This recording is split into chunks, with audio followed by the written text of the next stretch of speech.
Saint نے 27ویں آئینی ترمیم 2/3 اکثریت سے منظور کر لی۔ چیف آف ڈیفنس فورسز کا عہدہ متعارف کرا دیا گیا۔ Joint chiefs of staff committee کا عہدہ ختم کر دیا گیا۔ Army chief he chief of defence forces ہوں گے۔ وفاقی آئینی عدالت بنائی جائے گی۔ صدر مملکت کو تا حیات استثناء حاصل ہوگا۔ پی ٹی آئی اور جے یو آئی کے 2 سینیٹرز نے آئینی ترمیم کے حق میں ووٹ دیا۔ پی ٹی آئی اور جے یو آئی کے باقی سب اراکین نے آئینی ترمیم کے خلاف احتجاج کیا اور اجلاس کی کارروائی کا بائیکاٹ کرتے ہوئے ایوان سے واک آؤٹ کر گئے۔ دیکھیے تفصیل نوشین یوسف کی رپورٹ میں۔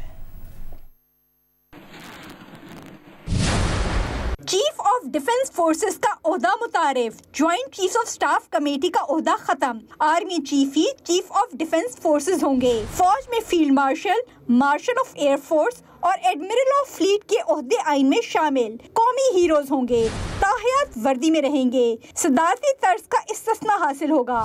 صدر کے خلاف تاحیات کرمنل کارروائی نہیں ہوگی، نہ گرفتار کیا جائے گا۔ وفاقی آئینی عدالت قائم کی جائے گی۔ سپریم کورٹ وفاقی آئینی کورٹ کے فیصلے کی پابند ہوگی، تاہم آئینی کورٹ سپریم کورٹ کے فیصلے کی پابند نہیں ہوگی۔ سینٹ نے 2/3 اکثریت سے 27ویں آئینی ترمیم منظور کر لی۔ وزیر قانون اعظم نذیر تارڑ نے آئینی ترمیمی بل پیش کیا تو اس کی حمایت میں 64 ارکان نشستوں پر کھڑے ہوئے۔ ان میں پی ٹی آئی کے سینیٹر سیف اللہ آبڑو اور جے یو آئی کے احمد خان بھی شامل تھے۔ نون لیگ کے سینیٹر عرفان صدیقی علالت کے باعث ووٹ کاسٹ کرنے ایوان میں نہیں آ سکے۔ پی ٹی آئی اور جے یو آئی ایف کے ارکان نے آئینی ترمیم کے خلاف چیئرمین سینٹ کے ڈائس کے سامنے شدید احتجاج کیا، ایجنڈے کی کاپی پھاڑ کر ہوا میں اڑا دی اور شدید نعرے بازی کی۔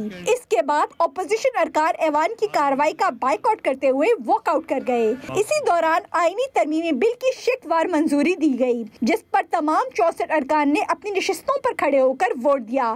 اس کے بعد تقسیم کے ذریعے ووٹنگ ہوئی۔ ایوان کے دروازے لاک کر دیے گئے۔ تمام ارکان نے لابی میں جا کر اپنا ووٹ درج کیا، جس کے بعد چیئرمین سینٹ نے نتیجے کا اعلان کیا۔ مخالفت میں کسی نے ووٹ نہ ڈالا۔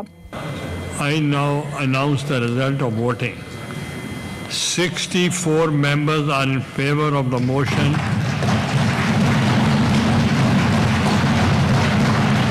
Regarding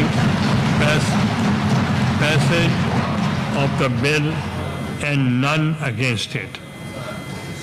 So the motion is carried by the votes of not less than 2/3 of the total membership of the Senate, and consequently the bill stands passed.